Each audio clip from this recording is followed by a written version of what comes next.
Three-man rush. Mangum, all kinds of time.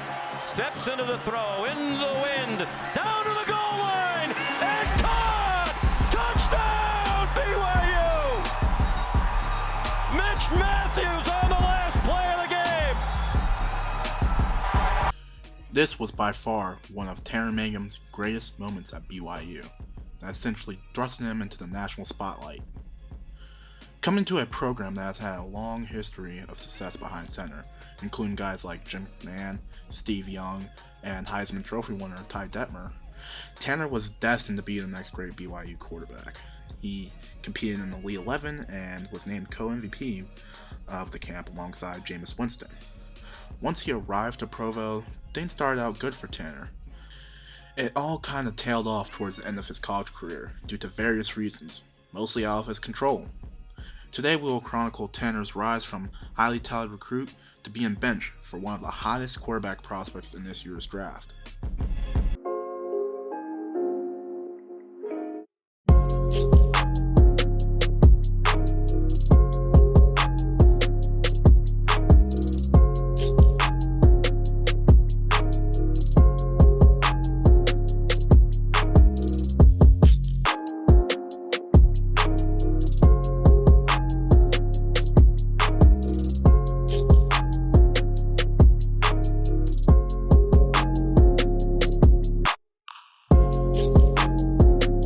Hey guys, thanks for watching the video. Don't forget to hit that like and subscribe button, as it does take me a lot of time to do these videos, and I do it out of enjoyment for my own pleasure, but I would like to grow the channel and be able to reach a certain number of subscribers, so it really does mean a lot to me, guys. It will take me some time to get back in the groove of things since I just really brought a new laptop, so I'll at least try to upload once a week if I can. But enough of me talking, let's get right into the video. Before Tanner was in the national spotlight, he was a star quarterback at Eagle High School in Eagle, Idaho. Mangum did it all for his school.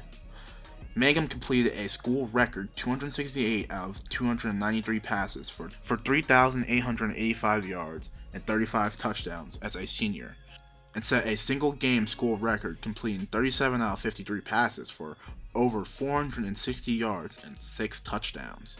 Fun fact, when Tanner went to a BYU camp in 2005, although it was just meant to be one of those fun camps, you know, where you go as a little kid, you have some pizza, meet the local college players, Mangum's arm strength was so apparent even from that young of an age. Former BYU coach Brock Mendenhall was very impressed by the young Mangum. So here's all these little guys, kids, you know, and there's one who can throw it, and he has like a rocket launcher.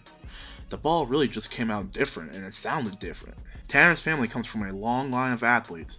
His brother Madison played football at Idaho State, and his sister basketball at BYU. Coming out of the 2012 recruiting class, Mangum was one of the best quarterbacks in the nation, ranked as a 4-star recruit and the 3rd best pro-style quarterback in the 2012 quarterback class, and had offers from Arkansas, Boise State, BYU, and Oregon State, ultimately deciding to go with the Cougars. Overall, looking back on this quarterback class, it really wasn't the best, to say the least. The best guy in this class was a Jameis Winston, and, you know. Now Evans in the slot. Winston picked off! It is Richard! Mangum graced his first 2 years going on a hiatus for his Mormon missionary trip, which he did in Chile.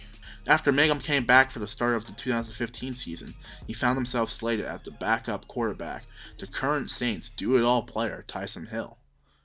In the first game of the year, Hill went down with a season-ending injury. Mangum would put the college football world on notice and solidify himself in BYU football history. Mangum replaced Hill, and in the final play of the game, threw a 42-yard Hail Mary pass to wideout Jordan Matthews for a touchdown, to give BYU the win with time expiring. After this amazing comeback against the Cornhuskers, Mangum was named the starter for the rest of the season. The next week, Mangum went ahead and did it again, but this time against Boise State. Along the way, he led BYU to a 9-3 record, which is very respectable, and he broke multiple BYU records while doing it. Coming in the next season, Taysom Hill, who decided to give it one more shot at BYU, took his role back as the starting quarterback, despite a really good season out of a young Mangum. This was probably one of Tanner's first stunts, as he had a really great freshman year, And Bronco Mendenhall still decided to go with Taysom Hill despite his past injury history, and he has led the Cougars to having some pretty good seasons, but you would think you would keep Mangum in there and just let him roll off the momentum of his freshman year. Tanner rarely saw any playing time this season and only completed 14 passes for 2 touchdowns.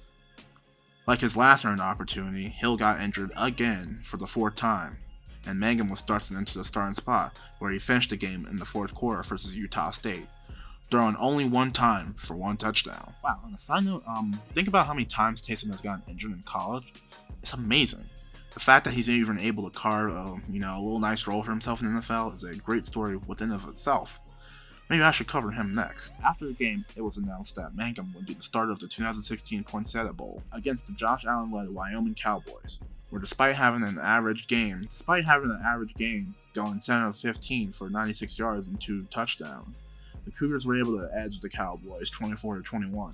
Next season, with Hill gone to the NFL, Mangum was the clear-cut #1 quarterback at BYU. Mangum's year got off to a rocky start, losing the first 2 games of the season at LSU and Utah, where he injured his ankle and missed some time. Once he returned, Mangum had a few good outings until his season ended with a torn Achilles tendon against Fresno State. It was very unfortunate for Mangum because, he was looking to make it to the league, and having something like that happen to him in a really important season like your junior season, that was a really big stunt right there. So, you could say that's his second stunt.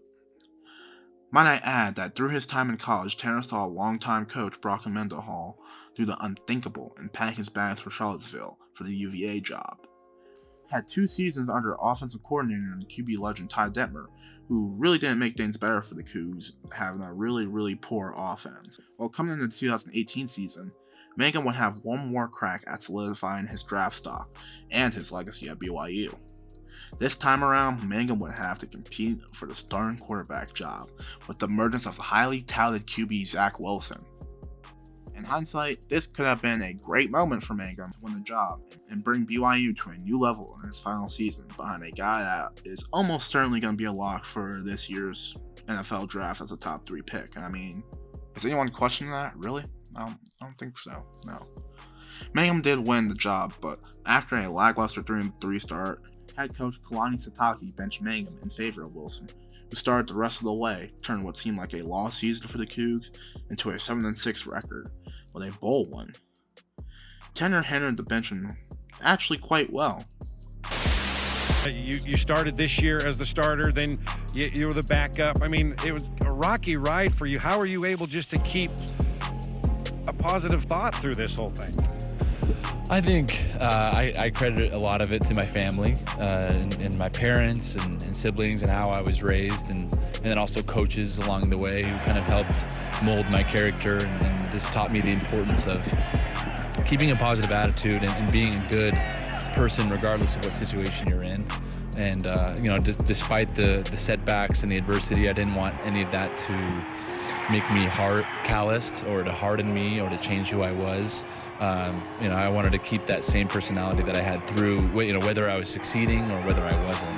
And I think those are important lessons that I can carry with me.